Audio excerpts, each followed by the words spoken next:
বাবাকে হত্যার কঠিন প্রতিশোধ নিলেন খামেনি পুত্র মোস্তফা। ইরানের ভয়ঙ্কর ব্যালিস্টিক ক্ষেপণাস্ত্র হামলা, আর সেই হামলায় ইসরায়েলের প্রধানমন্ত্রী বেনিয়ামিন নেতানিয়াহু নিহত হয়েছেন এমন দাবি করছে জাতিসংঘের সাবেক অস্ত্র পরিদর্শক স্কট রিটার এক সাক্ষাৎকারে। তার কথায়, ইরানের হামলা এতটাই শক্তিশালী ছিল যে ইসরায়েলের বহুস্তর আকাশ প্রতিরক্ষা ব্যবস্থাকেও নাকি চ্যালেঞ্জের মুখে ফেলেছে। কিন্তু প্রশ্ন হলো, এই খবর কি সত্যি, নাকি এটি মধ্যপ্রাচ্যের চলমান তথ্যযুদ্ধের আরেকটি গুজব? খবরে বলা হয়েছে, ভোরের দিকে হঠাৎ করেই ইসরায়েলের বিভিন্ন শহরে সতর্কতামূলক সাইরেন বেজে ওঠে। বিশেষ করে তেল আবিব সহ মধ্যাঞ্চলের অনেক এলাকায় মানুষ আতঙ্কে দ্রুত বাংকারে আশ্রয় নেয়। সামাজিক মাধ্যমে ছড়িয়ে পড়া কিছু ভিডিওতে দেখা যায়, সাইরেন বাজতেই মানুষ দ্রুত নিরাপদ জায়গায় ছুটে যাচ্ছে। অনেক বাসিন্দা পরে জানিয়েছেন, সেই মুহূর্তে পরিস্থিতি ছিল খুবই আতঙ্কজনক, কারণ কেউই বুঝতে পারছিল না আসলে কত বড় হামলা হতে যাচ্ছে। ঠিক এই সময়ই ছড়িয়ে পড়ে আরও বড় একটি খবর। কিছু আন্তর্জাতিক বিশ্লেষক ও অনলাইন প্ল্যাটফর্ম দাবি করতে শুরু করে, এই হামলায় নাকি ইসরায়েলের প্রধানমন্ত্রী বেনিয়ামিন নেতানিয়াহু অথবা তার পরিবারের কেউ নিহত হয়েছেন। খবরটি মুহূর্তের মধ্যেই সামাজিক মাধ্যমে ভাইরাল হয়ে যায়। অনেকেই এটিকে মধ্যপ্রাচ্যের রাজনীতিতে বড় ধাক্কা হিসেবে দেখাতে শুরু করেন। কিন্তু কয়েক ঘন্টা পার হলেই ইসরায়েলি সরকার বা কোনো বড় আন্তর্জাতিক সংবাদ মাধ্যম এই খবর নিশ্চিত করেনি। এখানেই শুরু হয় সন্দেহ।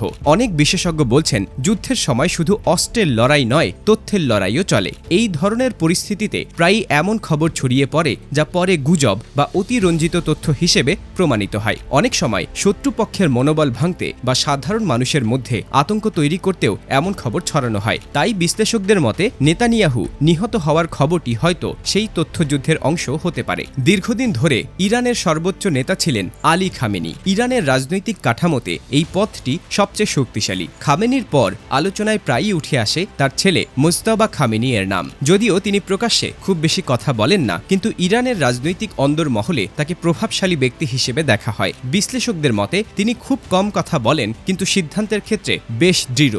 এখন আবার ফিরে আসি সেই হামলার কথায়। খবরে বলা হয়েছে, প্রথম ক্ষেপণাস্ত্র নিক্ষেপের কয়েক মিনিটের মধ্যেই আরও কয়েক দফা হামলা চালানো হয়। এই ধরনের হামলার লক্ষ্য সাধারণত প্রতিপক্ষের প্রতিরক্ষা ব্যবস্থাকে বিভ্রান্ত করা। ইসরায়েলের আকাশ প্রতিরক্ষা ব্যবস্থা বিশ্বের অন্যতম শক্তিশালী হিসেবে পরিচিত।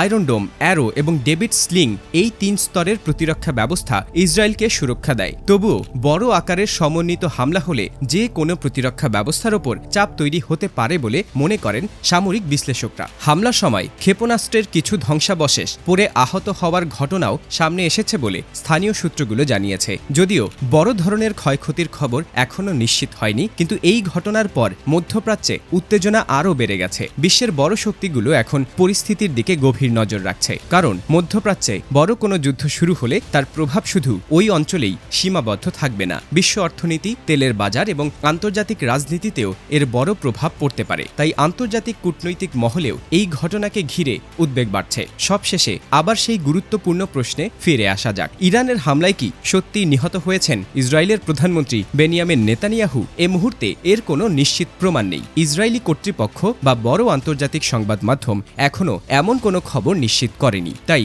অনেক বিশেষজ্ঞ বলছেন, এই খবর হয়তো গুজব অথবা তথ্যযুদ্ধের অংশ।